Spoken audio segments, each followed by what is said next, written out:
Good morning students, welcome back. बेटा आज हम करेंगे अपना नेक्स्ट लेक्चर। देखिए लास्ट लेक्चर में चैप्टर स्टार्ट किया गया था बेटा केमिकल काइनेटिक्स का।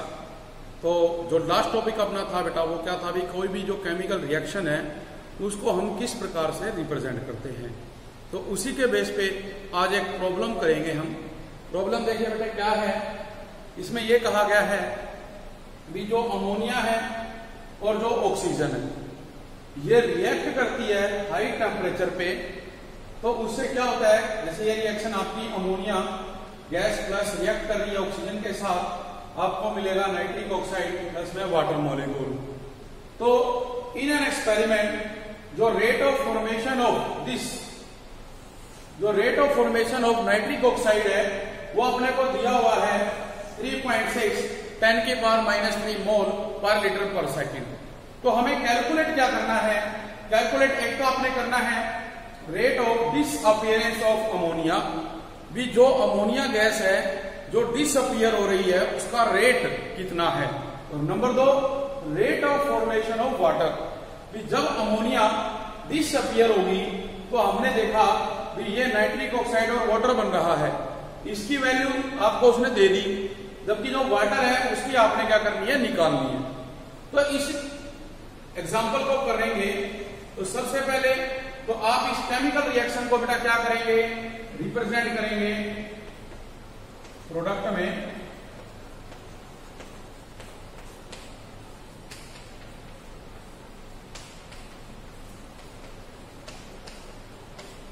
तो देखिए जो इसका रेट है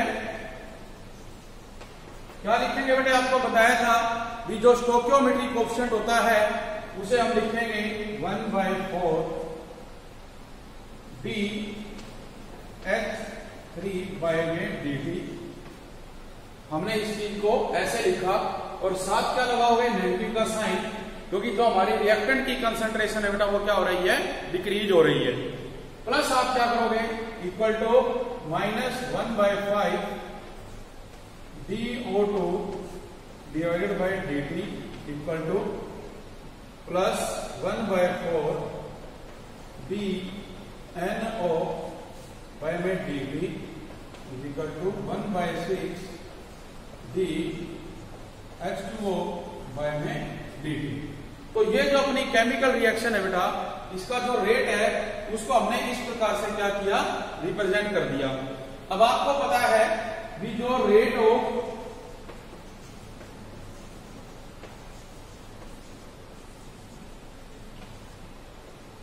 डिसअपीयरेंस ऑफ अमोनिया है वो इक्वल है rate of formation of NO। तो ये जो वैल्यू है आपकी वो किसके इक्वल हो जाएगी, देखो rate of disappearance of ammonia, वो जो हमारे को वैल्यू दी थी बेटे फॉर्मेशन ऑफ नाइट्रिक ऑक्साइड, तो वो है 3.6 into 10⁻³ मोल पर लीटर पर सेकेंड। ये बेटा इसके बराबर आ जाएगा जो rate of disappearance of ammonia है। इसके बाद हम क्या कहेंगे कि जो अपने पास rate of formation of water है, तो सेकंड पॉइंट, ये तो फर्स्ट था, सेकंड पॉइंट है rate of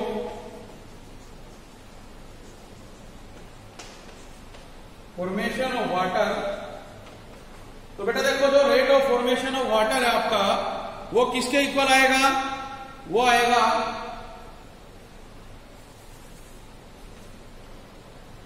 D into H2O by में dt।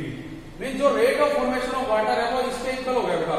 ये हम यहां से अगर रब करें कंफ्यूजन ना हो, इसकी वैल्यू यहां लिख लूं 3.6 10⁻³ अब देखिए जो rate of formation of water है बेटा वो इसके बराबर है। तो हम क्या करेंगे, अब हम देखेंगे बेटा इसको फ्रॉम द रेट इक्वेशन। तो जो रेट इक्वेशन अपनी फ्रॉम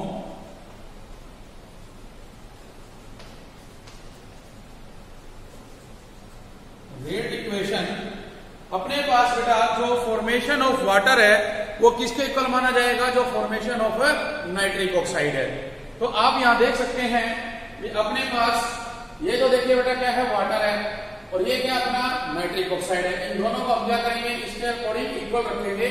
तो देखिए क्या आएगा, 1/4 d NO/dt is equal to 1/6 d H2O/dt।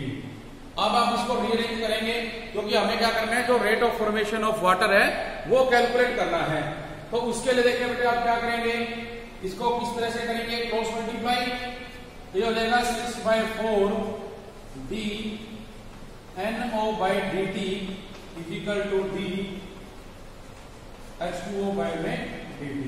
ये आप काट देंगे तो अपने पास देखिए क्या आ गया, डी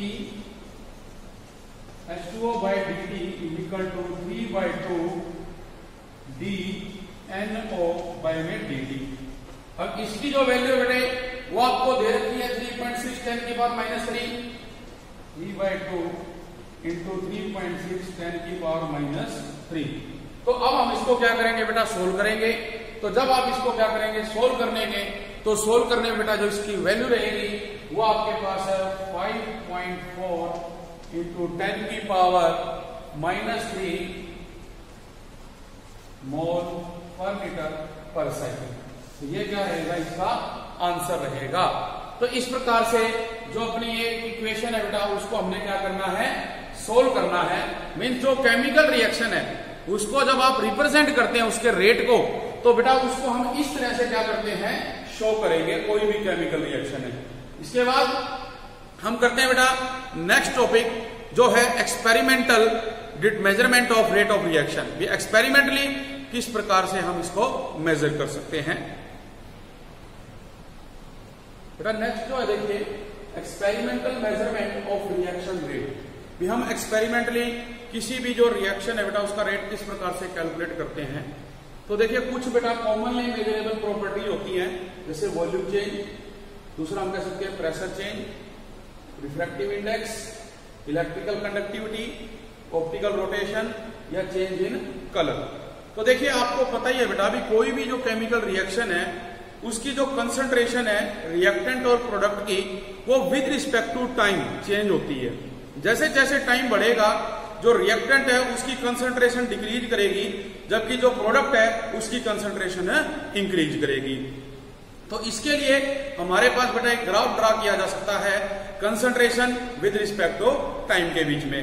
हम अगर एक एग्जांपल लेके चलें, उस एग्जांपल में आप देखेंगे भी हम जीरो टाइम से स्टार्ट करेंगे और टाइम जो है धीरे धीरे बढ़ता जाएगा, तो जो बेटा उसकी पोजीशन है, जो कंसंट्रेशन है वो भी चेंज होती जाएगी। तो मान लीजिए हमने जो एग्जांपल लिया, लेट N2O5, ये बेटे आपको देता है N2O4 प्लस में O2, इसको हम बैलेंस करेंगे। तो इसको जब बैलेंस कर दोगे बेटे तो ये आपके पास केमिकल रिएक्शन आ गई। अब इस केमिकल रिएक्शन में ये क्या है, इसका रिएक्टेंट है, और ये क्या है बेटा प्रोडक्ट है। जब हम क्या करेंगे, ग्राफ बनाएंगे, यहां पर आप कहते हैं ये 0, 10, 20, 30, 40 टाइम मिनट में है बेटे, और ये क्या है मोलर कंसंट्रेशन 5, 10, 15, 20, 25। तो आप देखेंगे भी जैसे जैसे हम ये कहें भी 10 पे जो हमारे पास जो टाइम है बेटा हमने वो क्या लिया, 0 लिया, सॉरी 10 मिनट लिया। तो 10 मिनट पे जो कंसंट्रेशन है वो मान के चलते हैं भी हमारे पास कितनी है बेटा, 10 है, ठीक है जी। और जब आप 20 पे गए तो जो कंसंट्रेशन है वो बेटा और डिक्रीज हो जाएगी, तो वो कितनी होगी, 5 होगी। तो जो कंसंट्रेशन है बेटा हम क्या करें, with respect to time decrease कर रही है। तो देखिए जो ग्राफ बनेगा वो इस तरह से आएगा।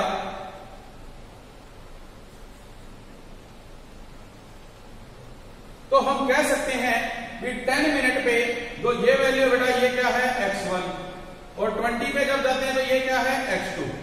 हमने पिछले लेक्चर में किया था भी जो रेट होता है आपका पास रेट वो किसके बराबर है, delta x by delta t के, और जो डेल्टा x है वो x2 minus x1 delta t T2 minus T1 के बराबर होता है। तो यहां पर आप देख रहे हैं कि अपने पास बेटा क्या होगा, ये x2 है और ये क्या है x1। तो हम क्या कहेंगे, फाइनल माइनस इनिशियल, तो x2 minus x1 divide by T2 minus T1। तो ये हमारे पास क्या बनेगा बेटा, इसका रिजल्ट बनेगा इस रिएक्शन को रिप्रेजेंट करने के लिए जो इसकी मेजरेबल प्रॉपर्टी है। दूसरी बात, हम कह रहे हैं भी इसकी कंसंट्रेशन डिक्रीज कर रही है, और जब कंसंट्रेशन डिक्रीज करती है तो आपको पता है बेटा क्या साइन लगेगा, माइनस का साइन लगेगा यहाँ पे, क्योंकि कंसंट्रेशन क्या है, डिक्रीज हो रही है। तो रिएक्टेंट की कंसंट्रेशन बेटा डिक्रीज होगी, जबकि जो कंसंट्रेशन प्रोडक्ट होता है उसकी कंसंट्रेशन इंक्रीज होती है। इसी प्रकार से मान लीजिए आप और एग्जांपल लेते हो कोई, उसमें भी हम क्या करेंगे, एक टेंजेंट ड्रा करते हैं। तो जो बेटा वो टेंजेंट ड्रा करेंगे उसमें भी आप देखेंगे भी हमें इसी प्रकार का जो है वो ग्राफ मिलेगा। तो उसे हम कहते हैं क्या, जैसे ये तो था आपका एवरेज रेट ऑफ रिएक्शन, इसको कह सकते हैं एवरेज रेट ऑफ रिएक्शन। जबकि एक क्या होता है बेटा, इंस्टेंटेनियस रेट ऑफ रिएक्शन। और मैंने जैसे पहले लेक्चर में बताया भी इंस्टेंटेनियस का मतलब है भी कोई भी रिएक्शन आपकी प्रोसीड कर रही है और उस प्रोसीडिंग रिएक्शन में आप किसी भी टाइम उसको स्टॉप करके देख सकते हैं भी उसकी कंसंट्रेशन में कितना चेंज आया। तो एनी इंस्टेंट पे जब हम देखेंगे तो वो इंस्टेंटेनियस रेट ऑफ रिएक्शन कहलाती है। तो यहाँ पे जो आपके पास एग्जांपल रहेगा सेम इसी तरह से हम ले सकते हैं। इसमें जैसे आपने देखा कि ये तो स्लोप इस तरह से आया, जो वो हमारा एग्जांपल रहेगा उसमें जो हमारा स्लोप बनेगा उसमें बेटा हम क्या करेंगे, एक टेंजेंट ड्रा कर देंगे। जैसे इस तरह से है, आप देखने में ये डिक्रीज कर रही है और इस लाइन के अलावा हमने क्या किया, ये टेंजेंट ड्रा कर दिया। यहाँ पे ये क्या हो गया, टेंजेंट ड्रा हो गया। तो इसके अंदर भी आप देखेंगे भी जो हमारी कंसंट्रेशन है वो डिक्रीज कर रही है। तो जब स्लोप डिक्रीज कर रहा है तो वो किस में आएगा बेटा, माइनस में आएगा। तो यहाँ पे अब क्या लिखेंगे कि जो इंस्टेंटेनियस रेट है, इंस्टेंटेनियस रेट माइनस इसके अंदर हम लिखेंगे dr बाय में dt। देखिए यहां डेल्टा क्यों लिया, क्योंकि जो हमारी रिएक्शन है वो ऑलमोस्ट कंप्लीट हो चुकी है और उसमें लार्ज चेंज हो चुका है। परंतु इंस्टेंटेनियस में भी रिएक्शन चल रही है बेटे, और जब उसमें चल रही है, हम किसी भी इंस्टेंट पे चेक कर रहे हैं तो जो चेंज हुआ इस्तेमाल हुआ है उसमें, तो ये जो स्लोप है वो इसके बराबर आ जाएगा आपका। तो इंस्टेंटेनियस रेट होगा माइनस dr बाय में dt के। तो ये इसके अंदर आएगा बेटा। इसी प्रकार से जब आप एक और कैलकुलेशन करोगे बेटे, उसमें हम अगर इंस्टेंटेनियस प्रोडक्ट की कंसंट्रेशन देखें तो वो जो वैल्यू है बेटा वो किस में मिलेगी हमें, पॉजिटिव में। मतलब ये होगा कि रेट ऑफ इंस्टेंटेनियस प्रोडक्ट तो वो क्या हो जाएगा, dp बाय में dt, और किसमें है, प्लस में। तो आप देख रहे थे भी इन दोनों ग्राफ में तो देखो जो कंसंट्रेशन है वो डिक्रीज कर रही है, लेकिन जब हम क्या करेंगे, प्रोडक्ट के लिए बड़े ग्राफ बनाएंगे तो उसमें आप देखेंगे जैसे जैसे टाइम बढ़ेगा वैसे वैसे प्रोडक्ट की कंसंट्रेशन इंक्रीज करती है और वो एक पॉइंट पे आगे क्या होती है, कांस्टेंट हो जाती है। तो हम इस पॉइंट पे क्या करते हैं, टेंजेंट ड्रा करते हैं। तो जब इस पॉइंट पे टेंजेंट ड्रा होगा तो हमारा जो इस स्लोप है वो किस में होगा बेटा, पॉजिटिव में होगा। तो हम ये कह सकते हैं, सॉरी ये इंस्टेंटेनियस प्रोडक्ट का था, ये रिएक्टेंट का था अपना। तो इसी तरह देखो ये इस चीज के लिए आएगा तो आप देखेंगे कि प्लस dp बाई dt क्यों है, क्योंकि ये देखो वैल्यू यहाँ पे क्या कर रही है, इंक्रीज कर रही है बेटे, जो स्लोप की है। तो इसके लिए हमें ग्राफ जो है ये बनाना पड़ेगा पॉजिटिव स्लोप के लिए। तो आपके पास ये क्या आ जाएगा, इसको आप लिख सकते हो भी जो इंस्टेंटेनियस रेट है dp बाई में किसकी है, dt, और इसको क्या लिखोगे, dp बाय dt। तो इस तरह से बेटे आप इसको क्या कर सकते हो, रिप्रेजेंट कर सकते हो जो अपना ग्राफ है। और इसमें जो पोजीशन है आप कहेंगे भी जो कंसंट्रेशन है उसको अगर हम डेल्टा x ले लें with respect to delta t, तो आप इसको जो है delta x by delta t भी लिख सकते हो।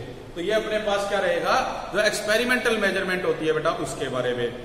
नेक्स्ट अपने पास अब आ जाता है कि कौन कौन से फैक्टर हैं जो किसी भी केमिकल रिएक्शन के ऊपर बेटा इफेक्ट डालते हैं। तो हम उसको स्टडी करते हैं। नेक्स्ट है बेटा factors influencing rate of chemical reaction. भी कुछ फैक्टर है बेटा जो किसी भी केमिकल रिएक्शन के ऊपर क्या करती हैं, इफेक्ट डालती हैं। जैसे हमने पढ़ा भी कोई भी केमिकल रिएक्शन है बेटा उसका जो रेट है वो डायरेक्टली प्रोपोर्शनल माना जाता है बेटे किसके, जो कंसंट्रेशन ऑफ द रिएक्टेंट, मतलब कंसंट्रेशन के डायरेक्टली प्रोपोर्शनल है। भी अगर कंसंट्रेशन डिक्रीज कर रही है तो आप देखेंगे भी जो रेट है वो इंक्रीज करेगा। ठीक है, तो इसके बेस पे देखिए हम कुछ करते हैं। जैसे ये जो फैक्टर है, फर्स्ट है concentration of reactant species, number 2 है टेम्परेचर ऑफ द सिस्टम, ये जो सिस्टम है उसका टेम्परेचर कितना है, number 3 nature of reactant and product, number 4 presence of catalyst, 5वां है बेटा सरफेस एरिया, और लास्ट लेंगे एक्सपोजर टू रेडिएशन। अब आपको पता है बेटा कि जब हमने ये कह दिया कि किसी भी रिएक्शन का रेट डायरेक्टली प्रोपोर्शनल होता है कंसंट्रेशन ऑफ रिएक्टेंट, तो सीधी सी बात है बेटा कि अगर concentration of reactant is increases, so rate is also increases. ठीक है बेटे, ये हम कहते हैं कि जो रेट है वो डायरेक्टली प्रोपोर्शनल है कंसंट्रेशन ऑफ रिएक्टेंट के, और अगर रिएक्टेंट की कंसंट्रेशन इंक्रीज कर रही है तो अपना जो बेटा रेट है वो भी क्या करेगा, इंक्रीज करेगा। और अगर हम ये कह दें भी जो कंसंट्रेशन ऑफ रिएक्टेंट है वो डिक्रीज कर रही है, if concentration of reactant is decreases, so rate is also decreases। तो जो ये बात थी ये बेटे यहाँ प्रूव हो जाती है कि वो डायरेक्टली प्रोपोर्शनल रहेगा जो रेट है। तो वही चीज हमने यहाँ पे कही है फर्स्ट इसके अंदर फैक्टर के अंदर।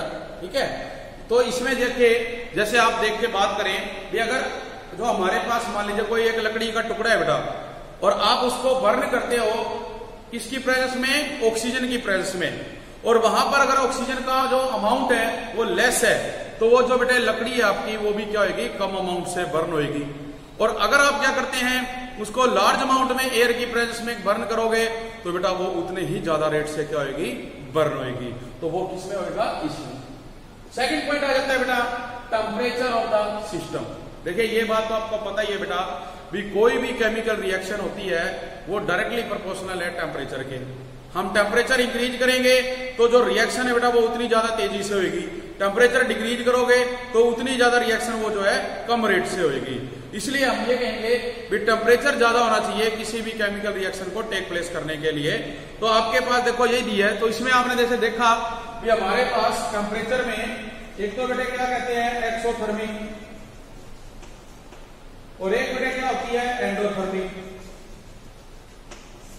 एक्सोथर्मिक में आपने पढ़ा हुआ है भी हीट क्या होती है, रिलीज, जबकि एंडोथर्मिक में जो हीट है वो क्या होती है, एब्जॉर्ब। तो इसमें टेम्परेचर ऑफ द सिस्टम की बात यही हुई है, जैसे आपने प्रश्न में किया था कि एक तो होता है बाय द सिस्टम, जिसमें जो हीट है वो सिस्टम से कहा जाती है सराउंडिंग में, तो उसको हम क्या कह सकते हैं, एक्सोथर्मिक कह सकते हैं। और एक बेटा क्या था, ऑन द सिस्टम, इसमें क्या होती है जो हीट है वो सराउंडिंग से कहा आती है सिस्टम में, तो उसको आप क्या नाम दोगे, एंडोथर्मिक का नाम दोगे बेटा। इसके बाद आ जाता है अपना third point nature of the reactant and product. भी हमने बात की कंसंट्रेशन की, टेम्परेचर की, तो जो हम रिएक्शन ले रहे हैं बेटे उसका जो रिएक्टेंट है या जो उसका प्रोडक्ट है उसका नेचर कैसा है, भी वो सॉलिड है, लिक्विड है या गैसीय स्टेट में है। क्योंकि आपको पता है भी जो सॉलिड है बेटा उसको हम कह सकते हैं भी वो ज्यादा टाइम लेगा एज कंपेयर टू लिक्विड, और लिक्विड जो है गैस से ज्यादा लेगा। क्योंकि इनमें क्या है जो इंटरमोलिकुलर फोर्स ऑफ अट्रैक्शन होती है वो धीरे धीरे बेटे वीक होती जाती है, जिसके अकॉर्डिंग हम कह सकते हैं कि जो अपने पास रेट ऑफ रिएक्शन है वो गैस का ज्यादा होता है एज कंपेयर टू लिक्विड, और लिक्विड का ज्यादा होता है एज कंपेयर टू सॉलिड। फिर हम बात करते हैं प्रेजेंस ऑफ कैटालिस्ट। आपको पता ही है बेटा कि जो कैटालिस्ट है ये किसी भी केमिकल रिएक्शन के अंदर मिक्स नहीं होता, ये जस्ट उसकी जो स्पीड है उसको इंक्रीज करने के अंदर सहायता करता है। तो हम क्या करेंगे, कैटालिस्ट डालेंगे जिससे किसी भी केमिकल रिएक्शन का बेटा जो रेट होता है वो डबल हो जाता है। इससे पहले जैसे हम टेम्परेचर की बात कर रहे थे, अगर आप टेम्परेचर भी बढ़ाते हो और इवन 10 डिग्री सेल्सियस अगर बढ़ाओगे ना तो जो बेटा रेट पहले था किसी भी केमिकल रिएक्शन का वो डबल हो जाएगा 10 डिग्री बढ़ाने पे। Double rate. कितने पे? 10 डिग्री बढ़ाने पे वो क्या होगा? डबल हो जाएगा। फिर बात करते हैं बेटा सरफेस एरिया की। आपको पता ही है कि आप एक गिलास पानी गर्म करते हैं और उसी पानी को आप एक बेटा बड़े बर्तन में अगर रखेंगे तो देख सकते हैं कि जो गिलास है बेटा इसका जो सरफेस एरिया वो कम है, जबकि एक बड़ा जो बर्तन ले रहे हो इसका जो सरफेस एरिया है वो ज्यादा है। तो इसको हीट ज्यादा मिलेगी इसके कंपैरिजन में, तो रेट किसका ज्यादा होगा? इसका ज्यादा होगा, क्योंकि यहाँ पे जो सरफेस एरिया वो क्या हो गया? ज्यादा होगा। तो इसलिए जो रिएक्टेंट और प्रोडक्ट है जिसका सरफेस एरिया ज्यादा होगा उसकी जो रेट है वो क्या होगी बेटे? ज्यादा मानी जाएगी। फिर आ जाता है एक्सपोजर टू रेडिएशन। भी हम जब किसी सब्सटेंस को या किसी भी केमिकल रिएक्शन को, जैसे आपने 10th में भी किया था, भी सिल्वर क्लोराइड होता है, हम उसको एक बार गिलास में रख के सनलाइट के प्रेजेंस में रखते हैं तो वो डिकम्पोज हो जाता है in the presence of sunlight. तो सेम उसी तरह से है कि कुछ सब्सटेंस ऐसे होते हैं बेटा जो रेडिएशन की प्रेजेंस में क्या होते हैं? एक्सपोज करने पे डिकम्पोज हो जाते हैं, मतलब उनकी जो रिएक्शन है वो फास्ट हो जाती है इवन एट रूम टेम्परेचर। तो हम यही बात कहेंगे क्योंकि जो उनकी फ्रीक्वेंसी होती है वो बेटे वहां पे क्या होगी? ज्यादा हो जाएगी। तो ये हमारे पास क्या थे? 6 फैक्टर थे जो किसी भी केमिकल रिएक्शन के जो रेट है उसके ऊपर इफेक्ट डालते हैं। तो आज मैं बेटा ये टॉपिक यही एंड करूंगा, नेक्स्ट हम करेंगे नेक्स्ट लेक्चर में। तो आज के लिए बेटा थैंक यू वेरी मच।